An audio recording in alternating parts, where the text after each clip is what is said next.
এইটুকু কথার উপর ভিত্তি করেই অর্ণব ও কিংসুক স্টুডিওতে পৌঁছান।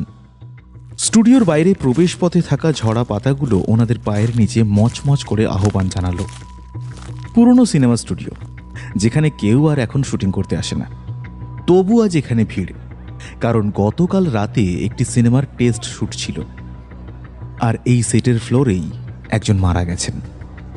এরপর অর্ণব ধীর গলায় বললেন, অফিসার, কে মারা গেছে? অরিন্দম জানা, পরিচালক। গতকাল রাতে ফ্লোরে টেস্ট শুটিং চলছিল। শুটিং চলাকালীন ওনার অস্বাভাবিকভাবে মৃত্যু ঘটে। সবাই বলছে হার্ট অ্যাটাক। Heart attack. অর্ণবের কানে ছ্যাঁকার মতো লাগলো। তিনি বললেন, হার্ট অ্যাটাক? দেখি দেখি দেখি মৃতদেহটি কোথায়, আমি একবার দেখব। অবশ্যই, তোমায় তো সেই জন্যেই ডাকা। আমি চাই তুমি এই কেসের তদন্ত করো।